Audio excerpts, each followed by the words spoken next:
Buen día. En este momento vamos a realizar la última exposición de la unidad de química básica. Junto a mi compañera Daniela de la Casa y mi persona, el profesor Bando, vamos a realizar. Los temas que vamos a tratar en este capítulo son soluciones electrolíticas, soluciones no electrolíticas, propiedades de soluciones electrolíticas y de las no electrolíticas. También el equilibrio químico, pH, cálculos de pH con las concentraciones de las disoluciones, indicadores de pH, algunas propiedades de los líquidos y sólidos, capacidad calorífica, calor específico, presión de vapor y por último la dispersión.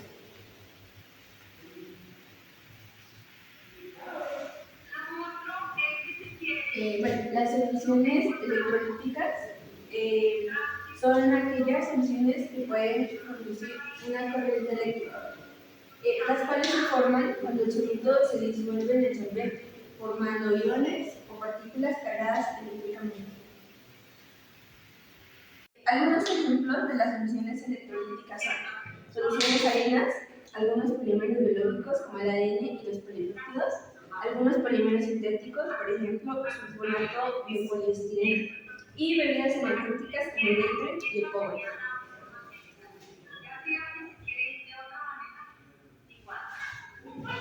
Bueno, en este momento vamos a hablar sobre soluciones no electrolíticas. Las soluciones no electrolíticas no contienen iones y por lo tanto, a diferencia de las soluciones electrolíticas, estas no son capaces de conducir electricidad.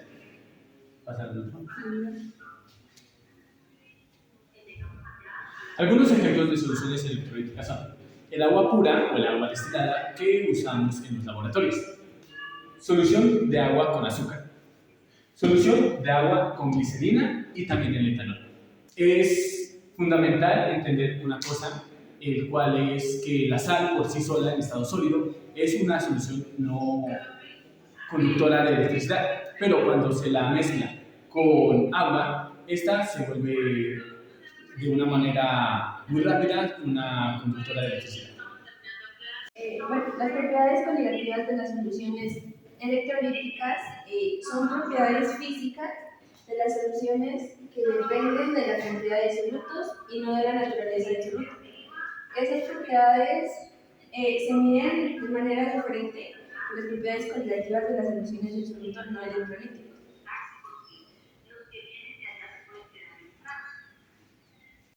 Las propiedades coligativas de las soluciones electrolíticas son presión de vapor, temperatura de ebullición, temperatura de congelación y la presión osmótica.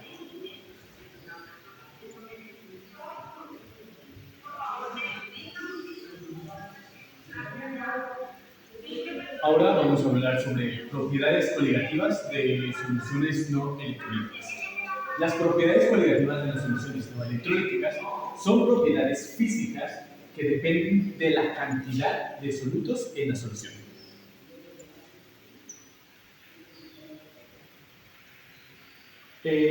Algunas de estas propiedades son disminución de la presión de vapor, elevación del punto de ebullición, disminución del punto de congelación y por último, la presión osmática. El equilibrio químico es un estado de una reacción química en el que las velocidades de las reacciones hacia adelante o hacia atrás son iguales. En este estado, las concentraciones de los reactivos y los productos no cambian. Y eso se lo puede graficar así. Aquí serían los reactivos y acá vienen los productos. También nos dice que es un proceso dinámico, aunque a nivel macroscópico no se observe cambio alguno.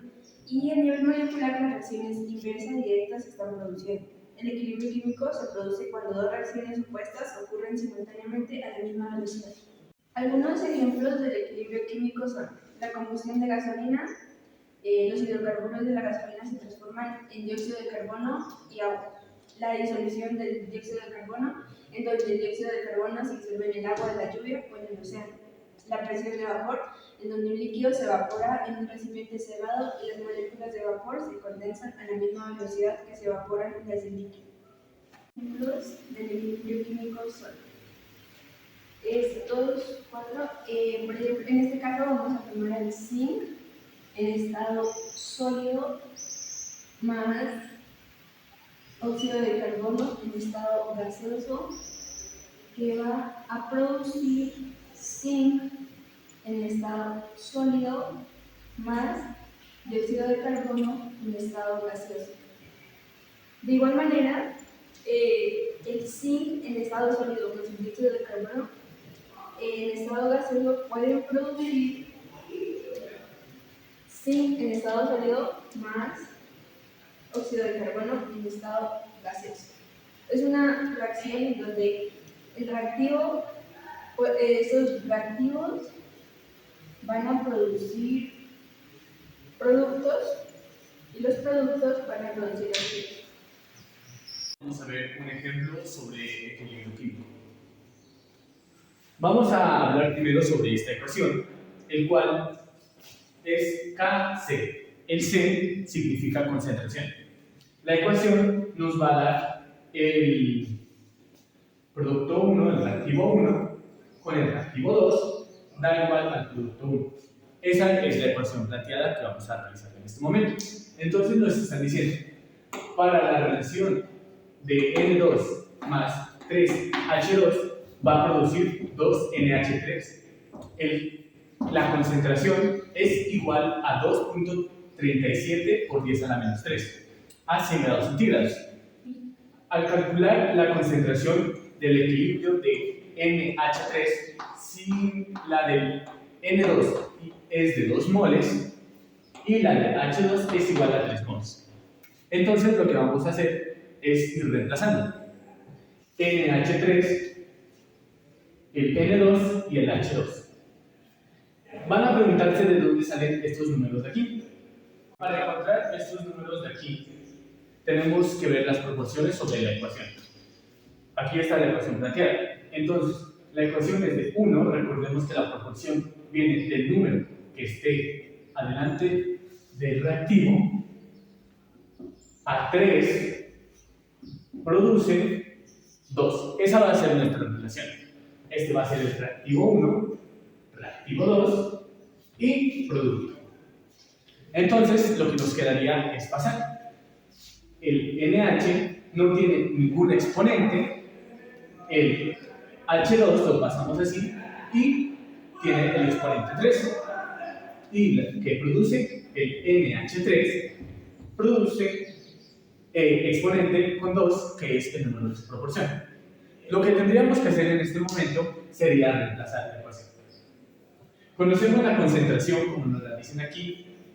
Kc es igual a 2,37 por 10 a la menos 3. Y vamos reemplazando.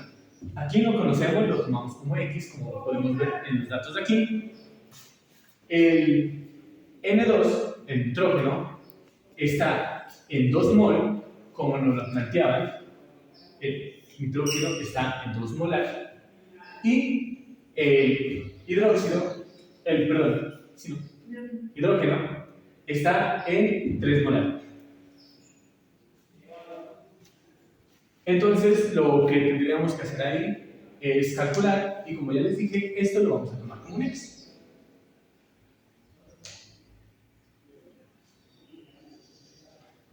Ahora vamos a ver un ejemplo de lo que sería ya realizando la ecuación. En un recipiente de 5 litros se introdujo un mol de SO2 y un mol de O2 y se calienta a 727 grados centígrados, estableciéndose en el siguiente equilibrio. Aquí podemos ver nuestra ecuación que aquí abajo ya la planteamos. De este equilibrio se encontró que el 0,15 moles de CO2 ya están en equilibrio. Calcular los gramos de SO3 formados y también la concentración. Lo que vamos a realizar aquí es una tabla.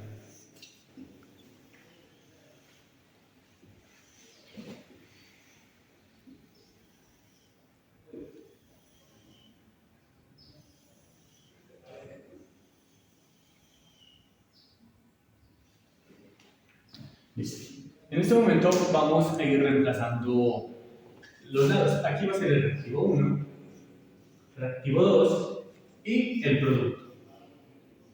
Vamos a decir, con este ejemplo, tenemos que tener muy claro lo que sería la relación estequiométrica también, que la relación va a ser de 1, 1, pasamos. Vamos a hablar sobre la relación estequiométrica. Aquí es 1, aquí es 2 y aquí también va a ser 2. Entonces lo pasamos así. X, aquí van a reaccionar 2x y nos va a dar 2x. Pero como estos son reactivos, estos van a ser negativos. Ahora vamos a pasar al siguiente paso. Hay que pausarlo porque en este momento lo que vamos a hacer es operar nuestras funciones. 1, que lo tenemos acá arriba, menos x. 1 menos 2x y pasaríamos este 2x. Pero aquí ya conocemos que esto es igual al 0,15. Entonces vamos a pasar aquí. 1 menos 2x es igual a 0,15. Entonces aquí ya el resultado nos daría 0,15. Vamos a reemplazar. Lo que vamos a encontrar aquí sería x. Entonces, para que no nos quede la ecuación más fácil, vamos a hacer 1 menos 0,15, esto es igual a 2x, donde 1 menos 0,15 sobre 2 nos va a dar x. Entonces, aquí tendríamos que hacer un cálculo. Bueno, en este momento, haciendo los cálculos, nos da que x es igual a 0,425. Pero este no es el resultado que nos va a dar aquí, porque este es el resultado ya no nos dieron. Para encontrar estas otras, que era 1 menos x, lo único que tenemos que hacer es ir reemplazando donde están las x. Recordemos que aquí era 1 menos x, aquí ya teníamos nuestra solución, y aquí, como podemos ver, 2x es igual a 0,85, que viene de reemplazar la x y hacer nuestra operación. En este momento vamos a la última parte de la tabla, en la cual podemos ver lo que ya hemos hecho. Aquí están nuestros cálculos, y para la última, recordemos que ya encontramos lo que serían los gramos de SO3. Bueno, en este momento aquí la tabla ya está completa y vamos a resolver algunas incógnitas que ya podemos hacer. Calcular los gramos de SO3 formados. Ahora sabemos que SO3 es el producto y eso nos dará 0,85. Lo que vamos a hacer es pasar de moles, porque recordemos que estas son moles, a gramos. Tenemos 0,85 moles por los gramos, que haciendo el cálculo van a ser 80 gramos de SO3 sobre una mol. Al cancelarlo, esto nos va a dar igual a 68 gramos. Despejando la primera incógnita. Vamos a ver con la segunda. Para resolver esta segunda ecuación, que es la concentración, aquí vamos a poner Kc, lo que tenemos que realizar es la ecuación anterior dada, la cual era Kc es igual producto sobre reactivo 1 por reactivo 2. Entonces, simplemente vamos a ir reemplazando.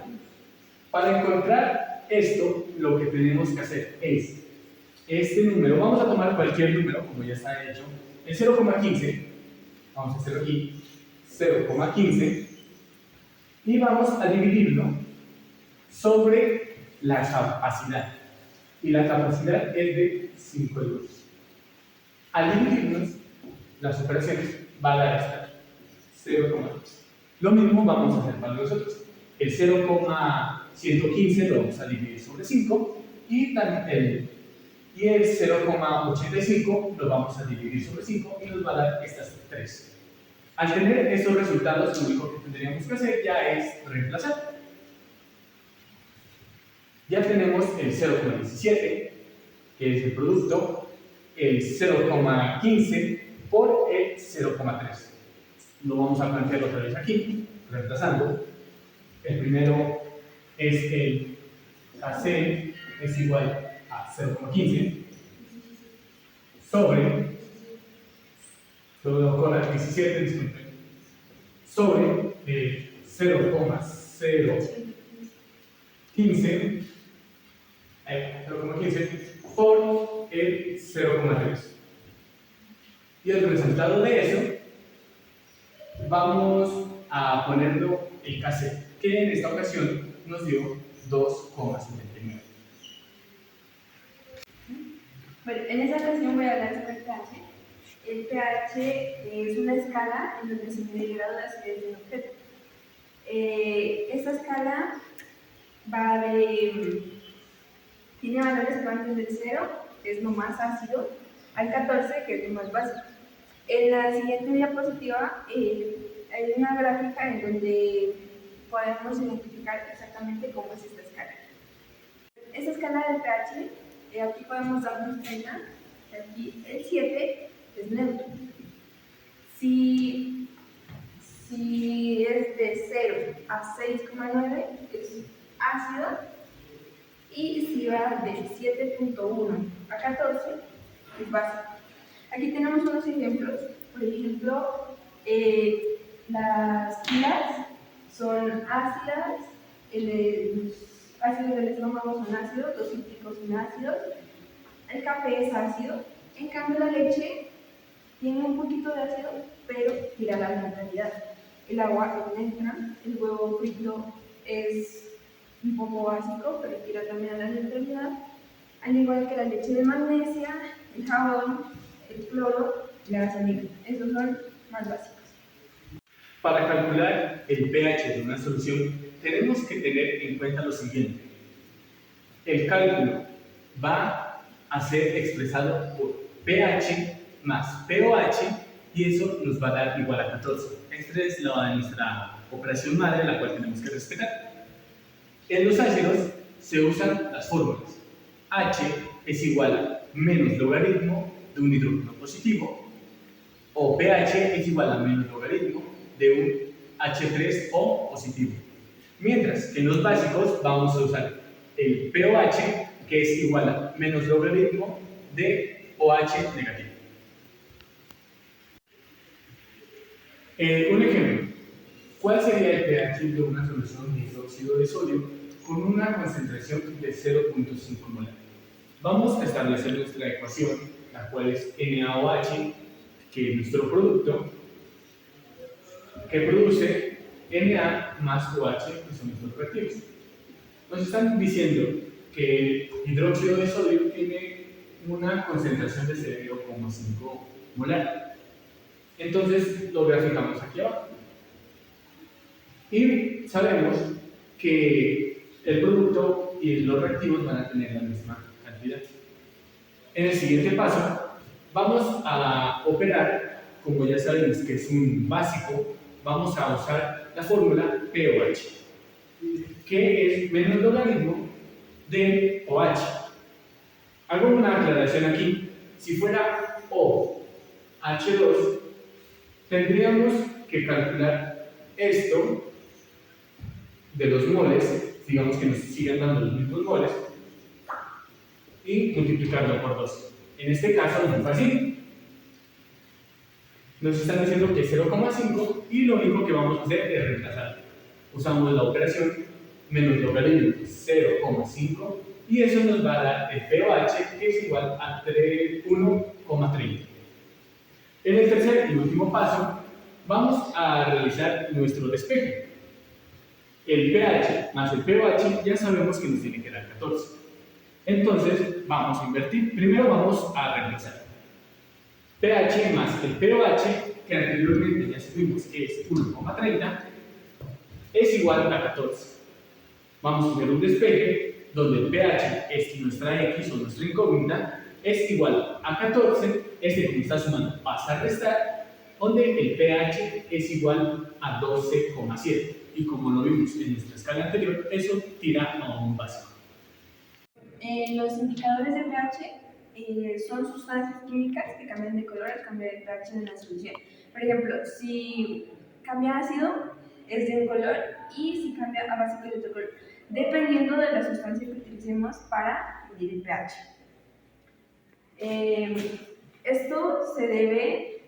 Este cambio se debe a la protonación o de protonación de la sustancia. Esos indicadores de pH pueden ser naranja de metilo, que cambia de color de rojo a naranja en el intervalo de 3.5 al 4.4. La fenantalina, que transforma disoluciones incoloras en disoluciones con colorantes rosados o violetas en el intervalo de pH de 8 hasta un pH 10. Aquí podemos observar la fenantalina y aquí el naranja de metilo. También tenemos al rojo de metilo, que cambia de rojo a amarillo en el intervalo de pH de 4.2 a 6.3. También tenemos indicadores de pH naturales, como por ejemplo son las antocianas, que son moléculas que se encuentran en las flores, plantas, frutas y vegetales, y son reconocidas por sus colores morado, azul o rojo. Un ejemplo de estos es el repollo morado, el cual tiene esta fórmula, o también la remolacha, como puedes ver.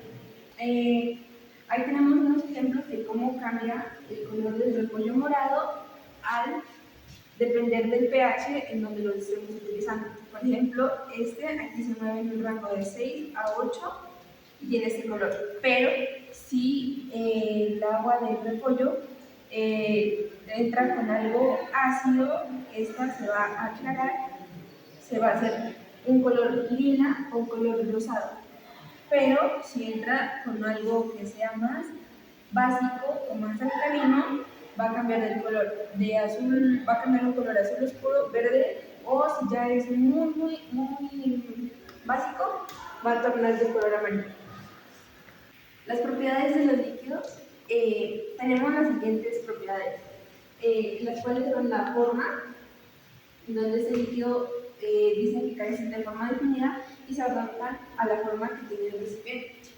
También está el volumen, que son incomprensibles por lo que su volumen es casi constante. También tenemos la tensión superficial, que es la energía que necesita para aumentar la superficie del líquido. La capilaridad, que es una propiedad única de los líquidos. Y la viscosidad, que es la resistencia al flujo. En esas propiedades podemos encontrar la dilatancia, que es un líquido se dilata cuando se incrementa su temperatura.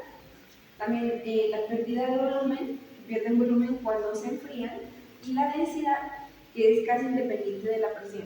Entonces, si la presión aumenta, la densidad aumenta, y si la presión baja, la densidad baja. Ahora vamos a ver las propiedades de los sólidos. Los sólidos tienen las siguientes propiedades: forma y volumen fija, alta densidad, incomprensibles, rigidez, dureza y fragilidad, elasticidad y maleabilidad. Los sólidos tienen una estructura rígida y irregular. Sus moléculas están muy juntas, en una posición fija. Esto a cambio de los líquidos, ya que dentro de los líquidos se podrían identificar de esta forma, los sólidos van a estar así. Por ende, van a tener, como lo dije en ese momento, una forma definida. Vamos a hablar sobre otras propiedades de los sólidos, como es la tenencia, inercia, punto de fusión, luminiscencia, color, propiedades ópticas y eléctricas, conductividad y transmisión óptica. Las estructuras de los sólidos dependen del orden de sus átomos, iones o moléculas, y de las fuerzas de enlaces entre ellos. Los sólidos tienen una forma y volumen propias y son muy rígidos. Se pueden denominar como dos formas. Los sólidos cristalinos tienen disposición de orden de átomos o iones. La estructura de ellos es demasiado junta. Va a ser de esta forma, como lo vamos a ver en una guía posterior. No hay como lugares en los cuales haya un espacio y por ende van a ser mucho más duras que las siguientes.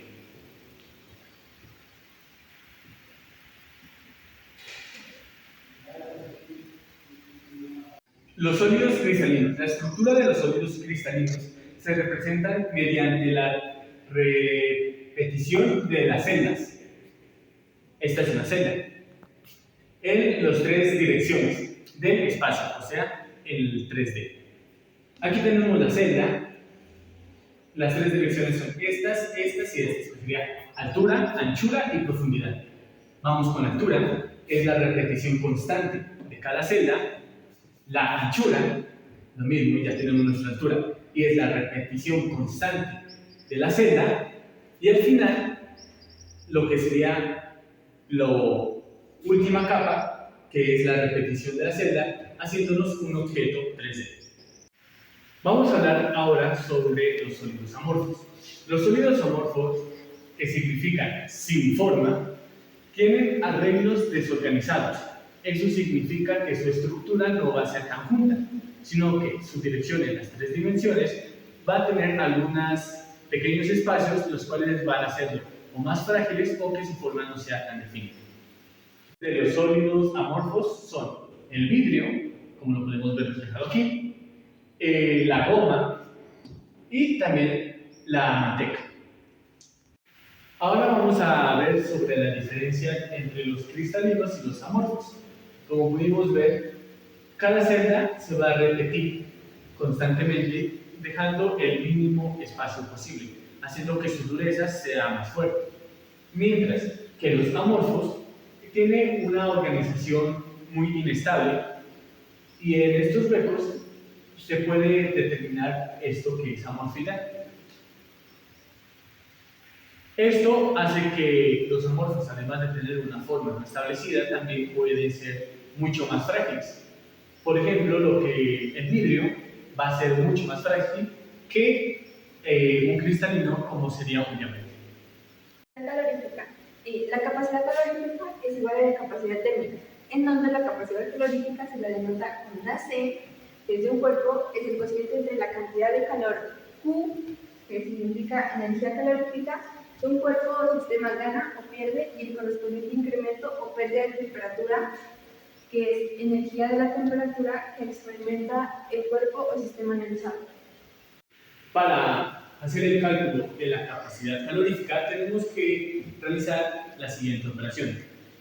La capacidad calorífica es igual a la energía calorífica sobre la temperatura cuando se aplica calor. Aquí tenemos un ejemplo sobre un vaso de agua, el cual tenemos el Q, que va a ser de 50 calorías locales, y tenemos nuestra temperatura inicial y nuestra temperatura final. Vamos a operar esto, que la temperatura, vamos a sacar esta parte de aquí, que es igual a temperatura final menos temperatura inicial. Y eso nos va a dar 2. Hacemos el reemplazo, tenemos la Q, que es la energía calorífica, y también tenemos la temperatura, y al operar simplemente nos va a dar 25 calorías sobre grados centígrados. Aquí está lo que sería la temperatura inicial, que obviamente va a aumentar si hay presencia de alguna energía de la temperatura. Y aquí está la temperatura final menos la temperatura inicial, que sería el cálculo para que nos dé un número positivo. Específico es la cantidad de calor que se necesita para elevar la temperatura de una unidad de masa de una sustancia en un grado. También se le conoce como capacidad calorífica específica o capacidad térmica específica. Es similar a la anterior, pero esta es capacidad térmica específica. El calor específico se mide en varias escalas. En el Sistema Internacional de Unidades, sus unidades son julios sobre kilogramos por Kelvin. Este calor de una sustancia depende de la temperatura. Es una magnitud física que indica la capacidad de un material para almacenar energía interna en forma de calor. En términos de orden eléctrico, es importante elegir los materiales tanto de construcción como de los aparatos de la calefacción de una casa. Vamos a hablar también sobre presión del vapor. Si las moléculas del líquido poseen una mayor intensidad de fuerza intermolecular, entonces quedarán atrapadas en el líquido. Entonces no van a pasar a lo que sería la fase gaseosa. Por lo contrario, a menor fuerza de esta intensidad o intermolecular, entonces las moléculas podrán escapar más fácilmente en estado gaseoso. A la presión del vapor podemos expresar volatilidad. Una sustancia será más volátil cuando se evapora más fácilmente, es decir, cuando posee menos fuerzas intermoleculares, como lo podemos ver aquí en este ejemplo, en el cual va a haber menor fuerzas intermoleculares, y al haber menor fuerza va a ser más propenso que se vuelva o que entre en estado gaseoso. Cuando la velocidad de las moléculas que abandonan la superficie de un líquido es igual a la velocidad de las moléculas que regresan al líquido, como lo podemos ver aquí, va a ocurrir un equilibrio, el cual lo vamos a llamar equilibrio dinámico. Este momento ya no se modifica la cantidad de moléculas en el estado de vapor.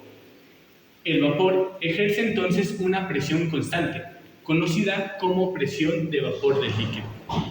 La presión del vapor del líquido depende de la temperatura. Cuando hay mayor temperatura, va a haber mayor presión. Esto significa que van a ser directamente proporcionales. Recordemos que la presión de vapor de un líquido a una temperatura determinada es la presión ejercida por su vapor cuando los estados líquidos y gaseosos están en equilibrio dinámico. A mayor intensidad de la fuerza intermolecular, menor es la volatilidad y menor presión de vapor. También recordemos que la presión del vapor depende de las fuerzas intermoleculares en el líquido y la temperatura. Y la presión de vapor es independiente del volumen del líquido o el vapor y el área de la superficie del líquido. Como podemos darnos cuenta en esta imagen, aquí tenemos presión de vapor en milímetros de mercurio y temperaturas en grados Celsius. Entonces, cuando aumenta la presión del vapor, la temperatura va a subir. Esta sería del éter dietílico, esta sería del cloroformo, del tetracloruro de carbono y del agua. Entonces, si la presión del agua sube, la temperatura igual. Aquí también podemos darnos cuenta que el agua, a diferencia del éter dietélico, necesita más temperatura para alcanzar su punto de ebullición. Aquí, como nos podemos dar cuenta, el éter a 40 grados centígrados ya alcanza su punto de ebullición. En cambio, el agua a 100 grados centígrados alcanza su punto de ebullición. Entonces, aquí nos podemos dar cuenta que el éter tiene una volatilidad más alta. Viscosidad. La viscosidad es una propiedad física de los fluidos que describe la resistencia que tienen los líquidos a fluir y deformarse. En una propiedad termofísica que surge de las colisiones entre las partículas del fluido que se mueven a diferentes velocidades. La viscosidad explica la relación entre la fuerza aplicada para mover un fluido y la velocidad con la que se mueve. Cuando se aplica una fuerza a un fluido, las partículas que lo forman generan ciertas fricciones internas para resistir el fluido. Aquí tenemos unos ejemplos de la viscosidad. Por ejemplo, la glicerina a 20 grados centígrados tiene de 1.5 ns sobre metro cuadrado. El aceite para motores a 20 grados centígrados tiene de 0,03. La gasolina a 20 grados centígrados tiene una viscosidad de 2,9 por 10 a la menos 4. La sangre humana a 37 grados centígrados tiene una viscosidad de 4 por 10 a la menos 3. El aire a 20 grados centígrados tiene una viscosidad de 1.8 por 10 a la menos 5 y el dióxido de carbono a 20 grados tiene una viscosidad de 1.5 por 10 a la menos 5. Aquí tenemos en cuenta la viscosidad dinámica, que también se puede llamar viscosidad absoluta. Se entiende como la relación entre el gradiente de velocidad, o sea, velocidad de movimiento de las partículas, y el esfuerzo por tanto. Se la mide según el sistema internacional SI en pascales por segundo. Esa depende además de la temperatura. A mayor temperatura, menor viscosidad. En las siguientes diapositivas tendremos un ejemplo donde podemos proyectar esto y sea más fácil el entendimiento. Y la viscosidad cinemática en un fluido a temperatura constante se calcula dividiendo la viscosidad dinámica entre la densidad del fluido y expresando el resultado en metros cuadrados sobre segundo.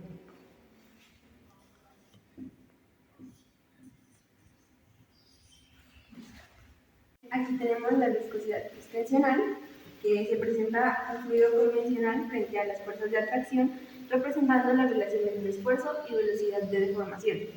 También la viscosidad aparente, que es el resultado de la división del esfuerzo cortante, por ejemplo, cuando tenemos un cuchillo en mayonesa. Entre la velocidad de deformación del fluido, esta propiedad varía según el gradiente de velocidad de la materia. Y también tenemos la viscosidad de agua. La viscosidad del agua a 1 grado centígrados de temperatura es de 1 por 10 a la menos 3. Sin embargo, si se encuentra a unos 90 grados centígrados, es decir, próximo a hervir, su viscosidad varía y disminuye a 0,32 por 10 a la menos 3. Aquí tenemos unos ejemplos de viscosidad. Por ejemplo, el agua tiene baja viscosidad ya que sus enlaces intermoleculares son débiles. El aceite de oliva tiene una media viscosidad ya que sus enlaces intermoleculares tienen una resistencia media. Y la miel tiene una alta viscosidad ya que sus enlaces intermoleculares son fuertes. Aquí tenemos las fórmulas de la miel y podemos darnos cuenta que sus enlaces son más fuertes. Aquí, en la del aceite de oliva, tienen una resistencia media, pero aquí, en la del agua, son muy débiles las resistencias. Y así concluimos nuestra exposición. Espero les guste. Muchas gracias.